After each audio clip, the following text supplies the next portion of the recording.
ഫുട്ബോളിന്റെ ഭാവി എങ്ങോട്ട്? ഈ ചോദ്യത്തിന് ഒരുപാട് കാലമായി ഒരു വ്യക്തമായ ഉത്തരം നൽകാൻ നമുക്ക് കഴിഞ്ഞിരുന്നില്ല. എന്നാൽ ഇപ്പോൾ ആ ചോദ്യത്തിന് ഒരു വ്യക്തമായ മറുപടി വന്നിരിക്കുന്നു. അത് പുരുഷ ടീമിൽ നിന്നല്ല, മറിച്ച് നമ്മുടെ വനിതാ താരങ്ങളിൽ നിന്ന് തന്നെയാണ്. ക്രിക്കറ്റിന്റെ ആവേശത്തിനിടയിലും പുരുഷ ഫുട്ബോളിന്റെ പിന്നോട്ടുള്ള പോക്കിലും ഇന്ത്യൻ വനിതാ ഫുട്ബോൾ ഒരു പുതിയ അധ്യായം കുറിക്കുകയാണ്.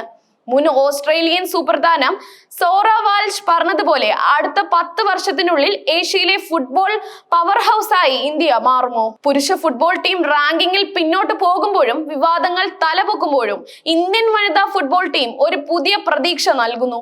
ഫിഫ റാങ്കിങ്ങിൽ 61-ാം സ്ഥാനത്തേക്ക് ഉയർന്ന സീനിയർ ടീം ഏഷ്യയിലെ 12-ാം സ്ഥാനത്താണ്. പുരുഷ ടീം ആകട്ടെ 133-ാം സ്ഥാനത്തും. ഈ മുന്നേറ്റം ഒറ്റ ദിവസം കൊണ്ട് സംഭവിച്ചതല്ല. പതിറ്റാണ്ടുകളുടെ കഠിനാധ്വാനത്തിന്റെയും കൃത്യമായ ആസൂത്രണത്തിന്റെയും ഫലമാണ് ഈ വിജയം. ഇന്ത്യൻ വനിതാ ഫുട്ബോളിന് ഈ വിജയത്തിന് പിന്നിൽ പല ഘടകങ്ങളുണ്ട്. യൂത്ത് ടീമുകൾക്ക് കൂടുതൽ മത്സരങ്ങൾ നൽകി യുവതാരങ്ങളെ വളർത്തിക്കൊണ്ടുവരാൻ ഫുട്ബോൾ ഫെഡറേഷൻ പ്രത്യേക ശ്രദ്ധ ചെലുത്തി.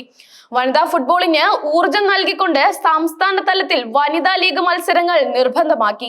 2016-ൽ ആരംഭിച്ച ദേശീയ വനിതാ ലീഗ് ഇന്ത്യൻ ഫുട്ബോളിന് കൂടുതൽ പ്രൊഫഷണൽ ആക്കി. വിദേശ താരങ്ങളോടൊപ്പം കളിച്ചത് ഇന്ത്യൻ താരങ്ങളുടെ നിലവാരം ഉയർത്താൻ സഹായിച്ചു.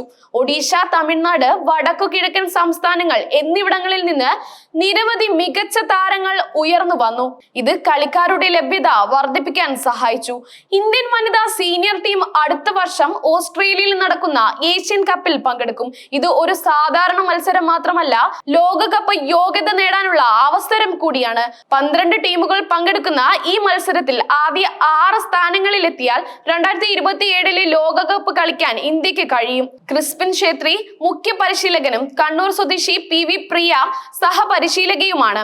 രാജ്യത്തെ വനിതാ ഫുട്ബോളിന്റെ വളർച്ചയിൽ 15 വർഷമായി പ്രിയ ഒരു പ്രധാന പങ്കാളിയാണ്. ഏഷ്യയിലെ ഏറ്റവും ഉയർന്ന പരിശീലന ലൈസൻസ് ആയ AFC Pro നേടിയ ആദ്യ ഇന്ത്യൻ വനിതാ കോച്ച് എന്ന നേട്ടവും പ്രിയയ്ക്ക് സ്വന്തം. കാസർഗോഡുകാരിയായ P മാളവിക ഇന്ത്യൻ ടീമിൽ ഒരു മലയാളി സാന്നിധ്യമായി ഇടം നേടിയിട്ടുണ്ട്. സീനിയർ ടീമിന് പുറമെ Under-20, Under-17 ടീമുകളും രാജ്യത്തിന് പ്രതീക്ഷ നൽകുന്നു.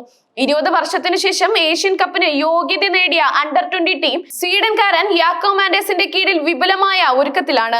Under-17 ടീമും ഒക്ടോബറിൽ കിർഗിസ് റിപ്പബ്ലിക് ഏഷ്യൻ കപ്പ് യോഗ്യതാ റൗണ്ട് കളിക്കാൻ ഒരുങ്ങുകയാണ്. തെലങ്കാനയിൽ ഫിഫ അക്കാദമിയുടെ പ്രവർത്തനം ഉടൻ ആരംഭിക്കും. ഇത് യുവ പ്രതിഭകളെ വാർത്തെടുക്കാൻ സഹായിക്കും. ഇന്ത്യൻ ഫുട്ബോളിന്റെ ഭാവി വനിതാ താരങ്ങളുടെ കൈകളിലാണെന്ന് പറയുന്നതിൽ ഒരു അതിശയോക്തിയുമില്ല. കഠിനാധ്വാനം, മികച്ച പരിശീലനം, കൃത്യമായ ആസൂത്രണം എന്നിവയിലൂടെ അവർ വിജയത്തിന്റെ പുതിയ പാതകൾ തുറക്കുകയാണ്. ലോകകപ്പ് യോഗ്യത നേടാൻ അവർക്ക് കഴിയുമോ എന്ന് കണ്ടറിയാൻ നമുക്ക് കാത്തിരിക്കാം. പക്ഷേ ഒന്നുറപ്പാണ്, ഇന്ത്യൻ വനിതാ ഫുട്ബോളിന്റെ സുവർണകാലം തുടങ്ങിക്കഴിഞ്ഞു.